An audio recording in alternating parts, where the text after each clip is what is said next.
पनि पेसेन्टसँग वा आफ्नो रिलेटिभसँग हस्पिटलमा भेट्न जान्छौँ भने उनीहरूसँग कम्युनिकेबल डिजिज पनि त हुनसक्छ वा उनीहरूको अडोस पडोसमा पनि त हुन्छ कम्युनिकेबल डिजिज हामीलाई लाग्न सक्छ। त्यही भएर हामी जाने बेलामा पनि इफ यो डोरमा यस्तो सेनिटाइजेसन युज भएको हुन्छ हस्पिटलहरूमा भने हामी इन्ट्री गर्ने बेलामा पनि हामी सेनिटाइज भएर जाने भित्र अनि भित्र जुनसुकै रोग कम्युनिकेबल डिजिज हामी माथि एट्याक गरे पनि आउँदाखेरि फेरि सेनिटाइज भएर नै हामी जर्म फ्री भएर बाहिरबाट निस्किनेछौँ। यो कन्सेप्ट छ यसको। यसमा चाहिँ युज गर्नको लागि हामीले एउटा पिजो इलेक्ट्रिक सेन्सर युज गरेछौँ जसले चाहिँ लिक्विडलाई भेपरमा कन्भर्ट गर्ने काम गर्छ किनभने त्यसको जुन फ्रिक्वेन्सी हुन्छ 1.7 MHz हुन्छ मेगा हर्ट। त्यही भएर त्यसले यति स्पिड भाइब्रेट हुन्छ कि त्यसले लिक्विडलाई भेपरमा कन्भर्ट गरिदिन्छ।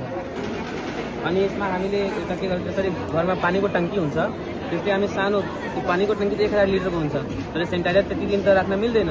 त्यही भएर बढीभन्दा बढी 2 लिटरको टङ्की युज गरेर जसरी पाइपलाइनको पाइपको सिस्टम हुन्छ त्यस्तै सिस्टम बनाएर हामी डोरहरूमा युज गर्न सक्छौँ। तपाईँ के भन्छ सपिङ मलहरूमा जहाँ भिडभाड हुन्छ बढी कलेज हाम्रो कलेजमा पनि यसलाई युटिलाइज गर्न सक्छौँ।